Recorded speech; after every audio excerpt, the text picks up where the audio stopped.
All right, so let's move into this actual game. It is the third installment this season, the rubber match, if you will, between the Rams and the Seahawks for all the marbles, the opportunity to go to the Super Bowl. It is in Seattle, where it shouldn't be as cold as Chicago. We can start anywhere you want. Why don't Zach, you give us your assessment of this game first, and then I'll do my fun little stats for us. Yeah, obviously these teams know each other very well. Third time up. I will say my guy. I gotta give a shout out. DeMarcus Lawrence played 11 years there in Dallas and finally got himself to a championship game with his first year in Seattle. So pumped for him, rooting for him. But the Rams have kind of been my pick for the last 7-8 weeks, and I just think with Stafford and McVay and that combo and the experience they have in the playoffs. I'm going to take that over Darnold and McDonald's lack thereof, I guess. But I will say Seattle was as impressive as any team this weekend. Niners were beat up a little bit, but to say the least. But Seattle took care of business. But I do think the Rams come in and get them and go on to the Super Bowl. Yeah, I'm impressed with Seattle. I watched the tape, and they physically in Week 18 beat the mess out of the Niners, and they did it again. And I know the Niners are bred on physicality, and they obviously got worn down this year. But the Seahawks beat the Niners at their own game twice. And McVay, as smart and as wizardry as he is, the Rams are based on physicality. They're based on running the ball. They're based on having Puka Nacua, a physical wide receiver, right? And the Seahawks can really play physical. Like, I'm really impressed. They're using that home field. They're using the crowd. Their defense is violent. Offensively, Sam Darnold's taking care of the ball. He's understanding his assignment, and it's rolling right now. But in order to go in there and to disarm all that, you got to make plays. To take a crowd noise away, you got to score points early in the game. You got to be good on third down. When they're on their feet, then you get that first down, it's like, all right. Matthew Stafford's the guy that can do that. He can go in hostile environments. Obviously, they're in the same division. They know each other well. But Puka Nacua and their playmakers are physical enough where they can fall forward. They can lay the boom. Devontae Adams, not as physical, but he is so good with his feet, he can make you fall down, right? So I think, like Zach said, I mean, shoot, Cynthia, I've been picking the Rams since probably week 5 on this show, but it's because their experience is real. And it's going to take some experience to go in there and take away the Seahawks' momentum, because they've earned some real momentum this season, and they're legit. This is going to be a good one. I mean, I think both these games are going to be a good one, but this game is going to be electric, because that is a tough place to play right now. It reminds you of the LOB days. You're right about Seattle too up front. I mean, when you watch that Niners game, Seattle was. I mean, they were pushing San Fran in the backfield on his run plays, and that does not happen to San Francisco when you watch their tape. So you're right, Leonard Williams and those guys up front. It's gonna be a big test for the Rams. Would you think it's fair to say that of the 4 remaining teams, the defense that is the least good, they're all very good, let me be clear, but the one that's the least good is the Rams? Yeah, I don't say by far, but yeah, Seahawks. No, I'm not saying by far, but it's wild, because what we've seen over the second half of the season has been the Rams defense allowing increasingly more and deeper receptions. And I'm not talking about Jared Verse. He's still crazy coming off the edge. And I think it was very interesting. If you watch who he had success against in this last matchup, it was Joe Thuney, the left tackle who hadn't played a game since the Super Bowl last year for the Chiefs. This was Joe Thuney's first start since then. And he had 5 of his pressures came in the fourth quarter against him, which was very interesting. They found the mismatch, and they're like, just keep doing that, right? Like, just keep doing the smart thing. But I was very interested in that. But if you watch the secondary and you watch the ability for teams to outmaneuver them, that has been something. It's an observable metric. There's no shade. I live in Los Angeles. You'd think like people start killing me here. But ultimately, we've seen it. I mean, Cam Curl had a nice game last game, but we've seen not as great results from the Rams secondary as we did in the beginning of the season. What is causing that? Cynthia, can I follow up on something you said right there? Okay, Joe Thuney, probably been to like 9 Super Bowls. Yeah, we gotta talk about this. Joe Thuney's been to like Thuney's been to like 10 out of 10 like AFC Championship games between the Patriots and the Chiefs. Yeah. And now he was, not too close from another one, right? So, yeah, no, he's really good. Because Cynthia just alluded to it. This guy's an all-pro guard, and he just moved to left tackle for the NFC divisional game against Jared Verse, right? Can you tell me, Zach, could you have ever went to left tackle? Can you just explain to the fan how insane that is and he did that for the Chiefs before as well. But can you explain how hard that is from go to guard to tackle in the playoffs?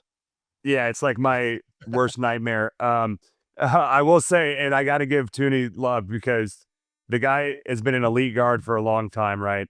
He steps up and plays left tackle in the Super Bowl last year. Doesn't go great.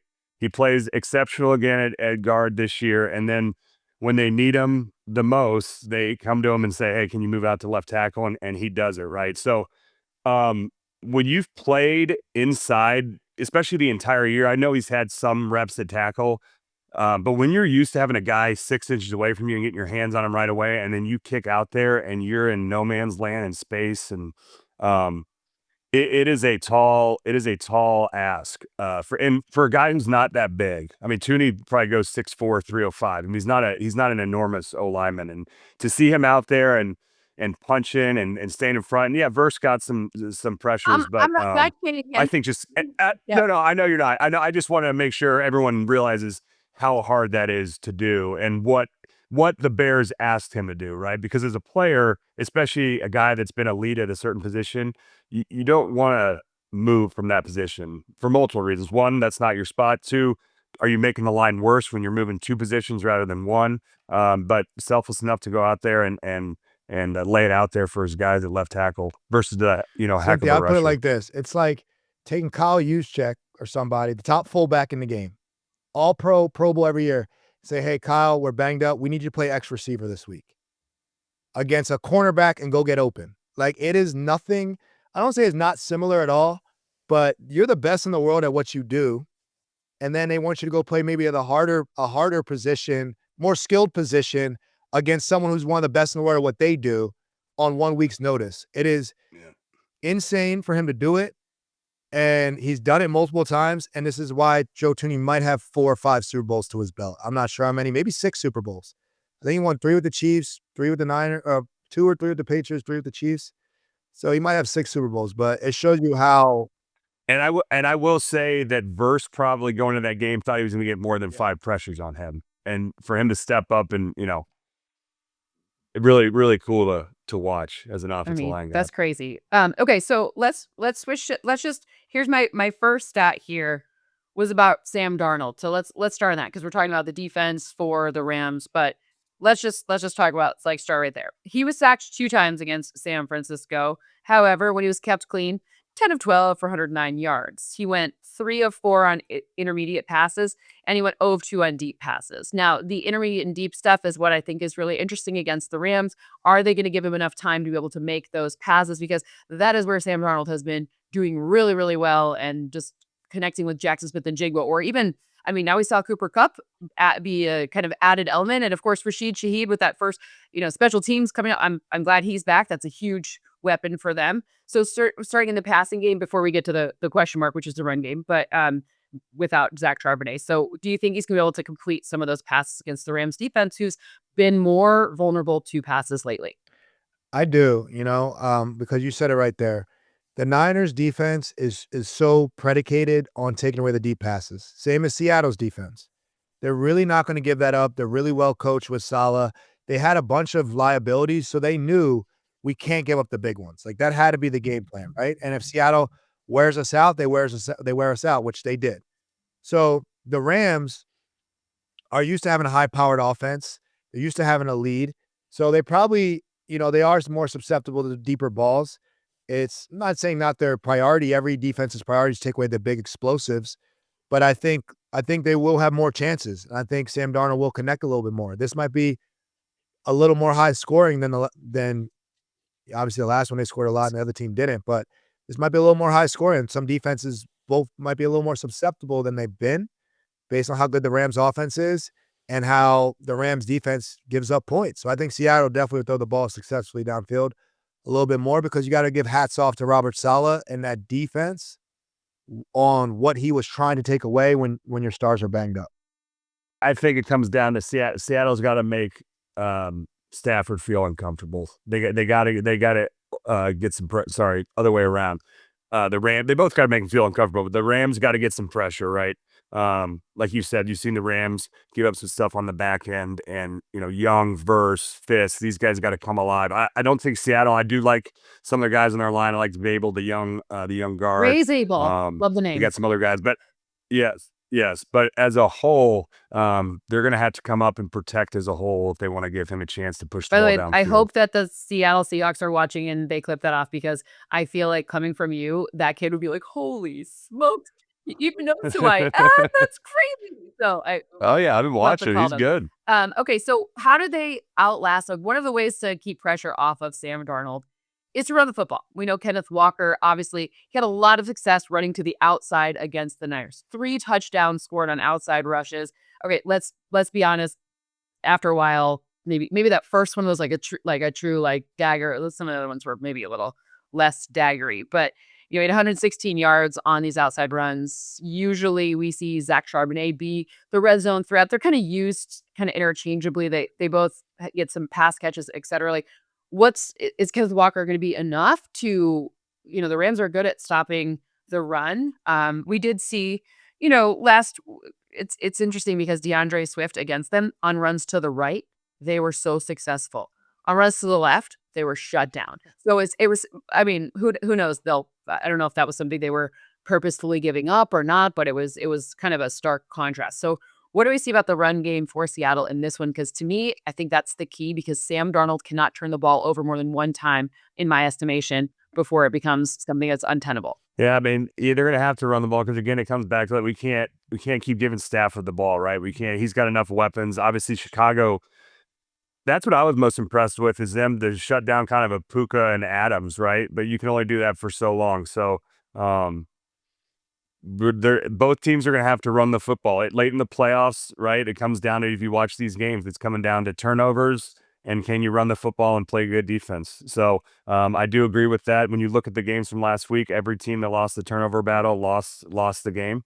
So that's what it comes down to.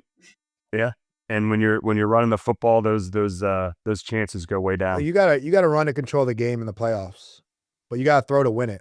You have to throw in certain situations to win the game. You gotta throw on 3rd and 7 and connect. You gotta, in 4 minute, in a game, you're trying to put the game away. 4 minutes a situation in football that the offense practices when they got to get that first down or 2 to milk the game, right? And everyone's in the box. So then you see the play action. You see that 3rd and 6, and the announcers say, do they run it here and make them use a timeout, or they go for the win, right? You got to be able, and that's what Matt Stafford and them have the advantage of that quarterback down the stretch to throw it to win it. I'm going to be not worried. I got to look at how the Seahawks run game looks without Charbonnet in there, because he is their short yardage back. He is the one that I know fantasy owners are like, man, Walker gets all the way down there just for Charbonnet to score it in, but Charbonnet is the one that punches it in a lot for them, right? They're used to that. So I think Kenneth Walker is a heck of a back. He's a really strong back. He's smaller, but he's a really strong back. When you have 2 backs defensively, right, we have to prepare for both backs. So when Charbonnet's in there, there's these type of plays. When Kenneth Walker's in there, these type of plays. He's the screen back. He's the short yardage back. He's the passing back. And there's different tendencies. And they'll say, hey, when this back's in there, it's 60% pass. When that back's in there, it's 50-50, right? And that kind of tips what the defense does. So when you have 2 backs, you can break your tendencies. You can say, hey, when Charbonnet's in there, last week we all passed, but this week we're going to run with him in. When Kenneth's in there, this week we're going to pass with him in. You can tip your tendencies based on what back you have in there, or you can have both backs in the game and run all different. So that's really, to me, the strength of having 2 backs. As a defense, we don't know what you can do because you can change your tendencies from last week. So that is why having a bell cow is so rare in the NFL, a guy that just doesn't come off the field like Christian McCaffrey, because they can run every play with him on the field. So can Kenneth Walker be that bell cow and play every single snap? There's wear and tear to that. You get tired. Can he catch it? Can he pass protect? Can he run in short yardage, right? Because if you bring another back in, your 3rd back, then we definitely know he's not getting the ball. He's in there to pass protect. We know it's a pass. So that, I believe, is the biggest disadvantage when you lose a 1-2 duo, is now your tendencies get a little more telling. And that's all you need on defense is a tip or a tendency to figure out if it's run pass. Before we move on, can you explain the difference between 4-minute offense and 2-minute offense? Because I think like some people would benefit from this. A lot of times the timeout strategy is what we hear from broadcasters a lot. But as in terms of being a player, what's the difference? Okay, so I'll break down 2 minutes, Zach. You break down 4 minutes. So I think 2 minute, obviously we know is end of game. 2 minutes more of a defensive term in my opinion. Or either way. So 2 minute is 2 minute warning, right? The offense has the ball. They're down a score, and they are trying to win the game. They need a field goal to tie it. They need a touchdown to win it, whatever it may be. Pretty much everything's going to be a pass. They got to get out of bounds, right? And it's 2 minute offense. We know it. No huddle, tempo, time and score. Here we go. What Matt Stafford did to Carolina, right? He got the ball back. Here's what we got. We need a touchdown to win the game, boys. Let's go take their hearts out or whatever he said. That's 2 minute offense. Obviously, 2 minute defense. You have a lot more defensive backs on the field. You have your best pass rushers on the field, right? Those are guys that close the game. And a lot of times in sports, even for youth parents, everyone's so concerned about their kids starting the game. Like, oh, I want to be a starter. Who's on the field to win the game? That's more important. Who's closing out the game? So when you see Buffalo, like, oh, we signed Joey Bosa to close out games. We signed Von Miller to close out games, to get that sack to end the game. That's 2 minute defense. Obviously, the quarterback knows what their situation is in 2 minute offense. All right, so 4-minute offense there is going to be at the end of the game when the offense has the lead. They're trying to keep the clock moving at all costs, make sure that they do not give the ball back to the opposing team. So that was always our thing, right? When we get into 4 minute, our goal is to not give the ball back to the other side. Obviously, timeouts coming that. You're thinking run most of the way, so you're getting defenses that are selling out. You got 10, 11 guys up on the line of scrimmage, so it's going to be your hardest looks. So the big thing really on the timeouts, and like it always comes down right to the third down. If you're going to run or pass it, I think timeouts come big into that. If you don't have timeouts, a lot of times you're going to see them to run to keep the clock moving. Maybe if the team has another timeout, they, the offense throws the ball knowing that the clock can stop no matter what. But the most important thing we talk about is get a first down and make sure that we end the game with the ball. So Cynthia, in our hands. do you know what the best 2 minute defense is? What's the best 2 minute defense? Your 4 minute offense. Period. So you don't have to play. I knew it was going to be something like that. Right. So you don't have to play. If your offense can get the yards needed, your defense never has to go out there. I hate so many offenses that get conservative and they run 3 plays. The other team, they run the ball 3 times. The other team used all 3 timeouts. They punt it back and say, all right, defense, they have no timeouts. 50 seconds left. Go win the game. How many times have we seen Buffalo put in that situation? So teams like his team, the Dallas Cowboys, our New England Patriots, Tom Brady will handle it. They were so good in 4 minute that we didn't have to play 2 minute defense. It didn't come down to a Hail Mary. Tom Brady got the necessary first downs where we would kneel the ball to win the game. And that is a big difference. That's why your offense is so important in the fourth quarter. So your defense doesn't have to go out there to get one more stop. Here we go again. What can go wrong? So that's clearly your best 2 minute defense, having a great 4 minute offense. As an offensive lineman, that's that would be like our situation, right? O-lineman kind of flying under the radar, but when the 4 minute comes up, that's like where you shine. That is our situation in the game, right? That's where you shine. Can you take over the game and can you end the game with the ball? Let's ask, who has the best 4 minute offense? But you have to weigh it against the defense, right? Not against the neutral. In this matchup, who has the advantage in 4 minute? Who has the advantage in 2 minute? So to me, in my opinion, in 4 minute, I think the Rams are one of the best 4 minute offenses, period. I did too. Because in 4 minute offense, you have to run the ball. We always say they're a running team. Puka Nacua can get involved in the run game. You have an extra blocker with him. Yeah. And they run a lot of tight ends already. You bring a lot more tight ends in 4 minutes because you have to run the ball. And Sean McVay's such a good play caller. He might pass it when you sell out for a run. So in my opinion, it's a big advantage for the Rams in 4 minutes. I think Puka is the X factor in that whole thing, right? Because we talk about defensively, you're selling out to stop the run. You're thinking up the gut, a lot of inside type runs. And then I think we saw it against Chicago in the overtime. One of their first plays, they did the end around at Puka and, got 3 or 4 yards, real physical run. I think he got a first down, lowered his shoulder. So he is the X factor, in my opinion, because you can use him in a lot of different ways. Not only getting the ball, but also going up in the hole and blocking. I mean, this guy blocks as well as any receiver. I mean, Larry Fitzgerald's another guy, but this guy blocks as well as any receiver. Saying all season, Cynthia. And what about this last one? Why the Rams are good?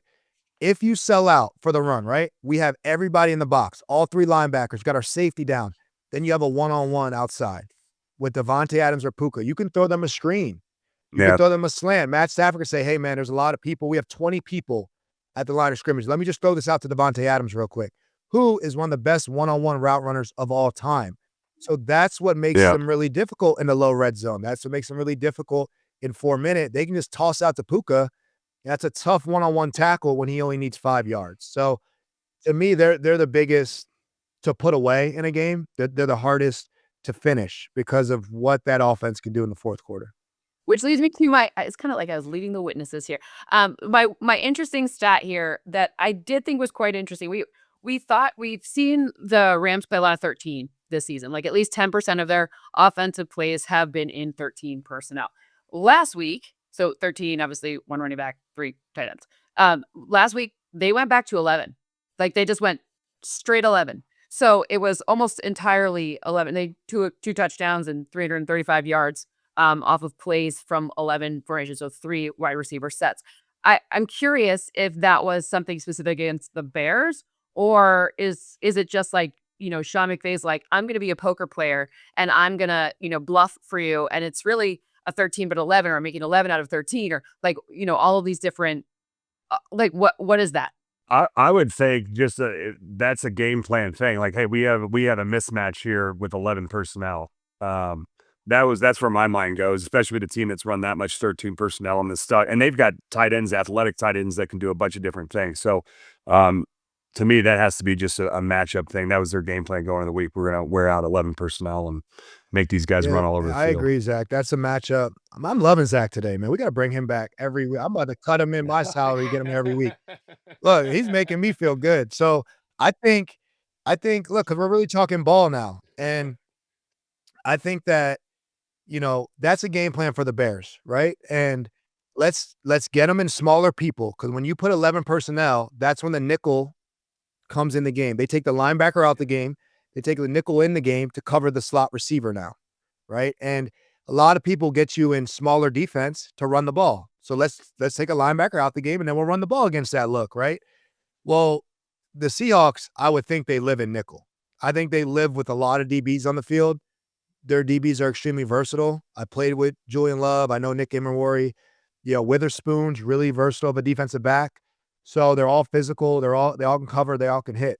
So I would put a good bet on it that they run a lot more 13, because if you're going to live in nickel, then we're going to put our big boys on the field and we're going to run the ball on you. We're going to try to get you out of your nickel. So I think Sean McVay swings that back and goes a lot more bigger people, because the Seahawks live in a small people defense. And I think that's going to swing the other way. As an added bonus for the Rams, even though it's could be a game plan thing, you may, you're spending a little extra time maybe on 11 personnel with Seattle, and it's like, are you going to see it the whole game? So just a little extra added bonus for me. I love anyone that comes from the Shanahan tree. There's like always an element of like, is this petty, that I'm here for. I like live for a little, like a little bit of petty that comes out of it. I mean, I've told Kyle that, I've told Sean that. It's not like it's a true compliment. I think it's smart. I think anyone who's good at bluffing has an advantage in this league. Okay, so speaking of bluffing, and by the way, I didn't mean to not talk a ton about Matthew Stafford. I feel like we've talked about him extensively on this show. The very likely MVP, if not him, Drake May. So, we love Stafford. We think he has just so much talent. So I don't know if there's something you wanted to say more about Stafford. I think we can, but I think we pretty much nailed it. That we're Stafford believers on this show. So.